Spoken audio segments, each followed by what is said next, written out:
Okay mga bro, welcome back na naman sa ating mga video. Ayan, ngayon naman mga bro ay meron tayong gagawing isang digital na naman na kiluhan mga bro. Ayan, bali ang naging problema nito, sabi ng may-ari mga bro ay saka lang daw gumagana itong kiluhan na ito kapag nakasaksak yung kanyang charger.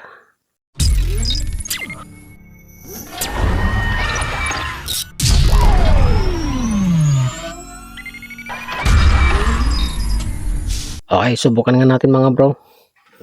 Ayan, tanggalin muna natin itong kanyang charger. Subukan natin i-on dun sa kanyang on. Dito sa kanyang silong dito. Yan, i-on natin. Ayun. Naglulo siya mga bro. Ayun o. Tapos, ayun, nag-power off na siya. Ayan, subukan nating lagyan ng charger mga bro kung magpa-power on siya. At tuloy-tuloy yung kanyang power. Subukan natin. Saksak natin sa kuryente yung kanyang charger ito. Okay. Subukan nating isaksak.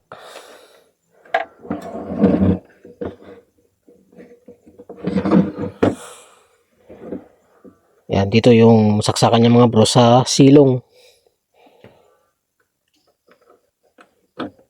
Ayan.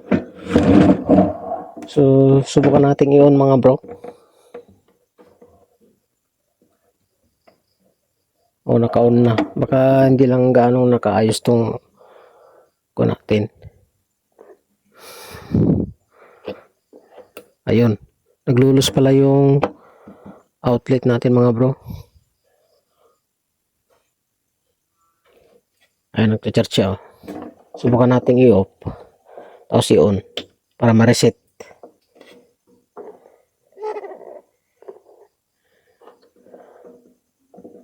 Okay. Ayun. Nag-on na siya.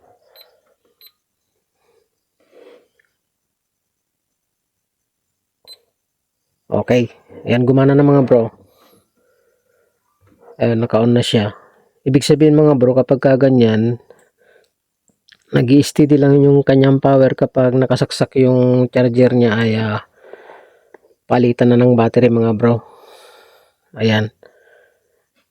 So ngayon naman mga bro ay bibigyan ko kayo ng idea kung paano magpalit ng battery ng weighing scale mga bro o digital na kiloan ito. Kapag magpapalit kayo mga bro, ito yung bilihin nyo, ayan o, 4 volt 4AH mga bro. Ayan, tapos ilalagay ko na lang yung link dyan sa comment section mga bro, o itatag ko dito sa aking video para maka-order kayo ng battery ng mga kiluhan nyo kung gusto nyo mag-order. Pindutin nyo lang yung more dyan sa baba ng ating video at makikita nyo yung product na ito. Okay, subukan nating palitan mga bro. Tanggalin muna natin o i-off muna natin. Yan, tapos tanggalin natin yung kanyang charger. Okay, tanggalin muna natin itong patungan.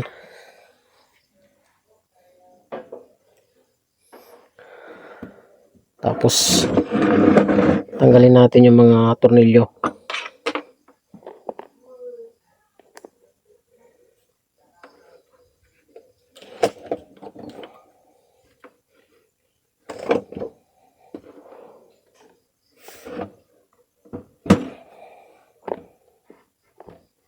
Okay, tanggalin natin yung mga tornilyo mga bro.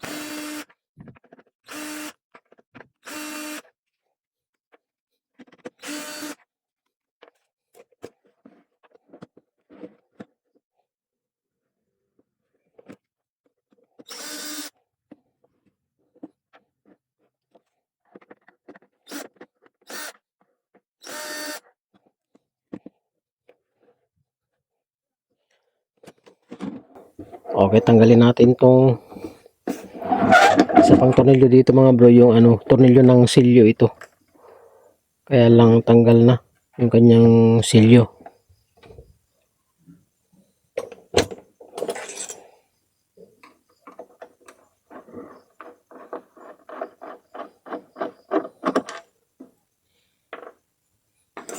Okay, subukan na natin tuklapin mga bro itong ayun.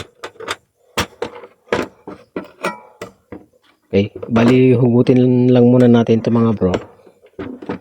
Ito, pag hinugot nyo yan mga bro ay tandaanan nyo lang mga bro,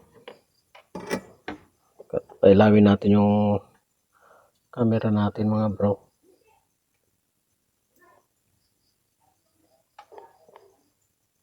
Ito, kapag hinugot nyo yung wire na yan na malapad, pinaka-ribbon niya ito, huwag nyong pagbalik ta rin. Dapat kung paano yung pagtanggal nyo, ganun din yung pagbalik. Ayan. Okay. Tanggalin muna natin.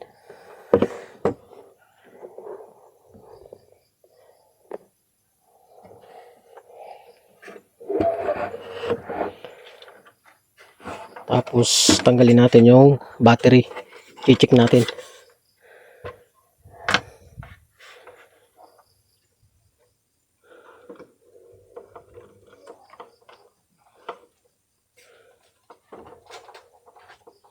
Ayan, bali may lock yan mga bro.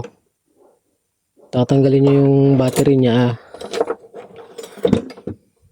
Ayan, sungkitin nyo lang yung lock na ganun Tapos silayan nyo na. Ayan tanggal na.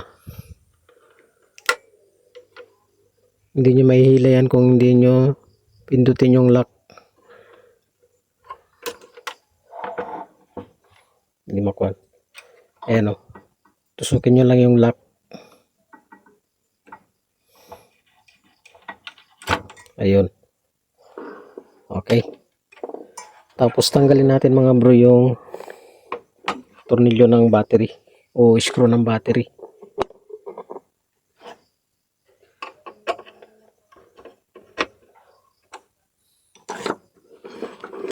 Mahigpit.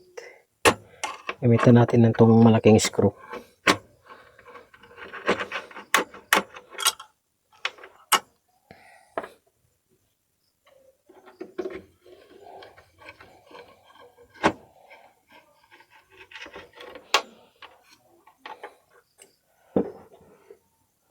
Okay, tanggalin natin tong holder ng battery. Tapos tong battery niya. Ayan mga bro, halatadong matagal na mga bro. Palitan na talaga. May corrosion na pati yung kanyang terminal Ayan, subukan natin i-test mga bro sa digital na tester natin.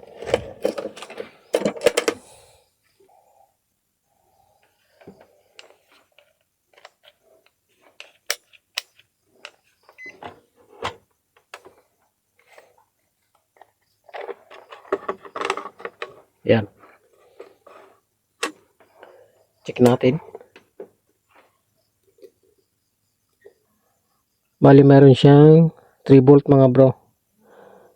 Ayan Bali sabi ng may-ari mga bro, kahit matagal na niyang i-charge ay hindi na raw tumatanggap ng charge tong battery na to, kaya papalitan na lang natin. Okay, ilis natin mga bro at papalitan natin ng bagong battery. Ito yung pamalit natin mga bro. Mayroon pa siyang plastic. Subukan nating tanggalin yung kanyang plastic. Yan, naka-plastic pa yan mga bro.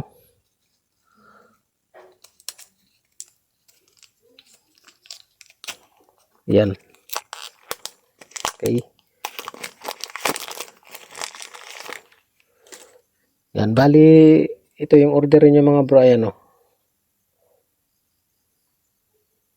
Ayan 4 volt, 4AH. Ayan. So, ganun din mga bro yung in-order natin sa online. Ayan 4 volt, 4AH. Susubukan nating testerin kung ilan yung kanyang laman.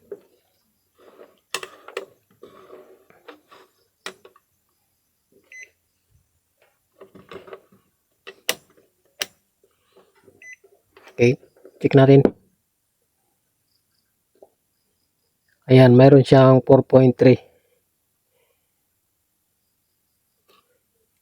Okay. Subukan natin ikabit.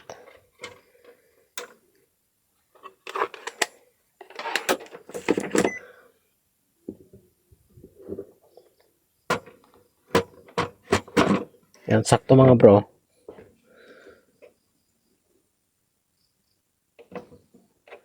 Okay, kabit natin yung ating positive.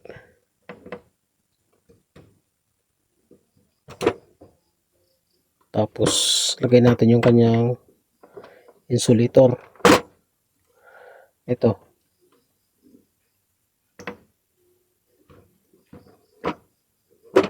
Yan.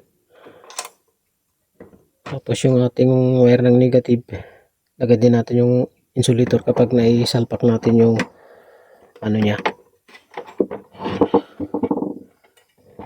Lagay din natin sa negative. Ayun. Lagay natin insulator. Tapos yung mga bro, holder ng battery. Susubukan muna natin i-on mga bro. I-on natin. Ayun.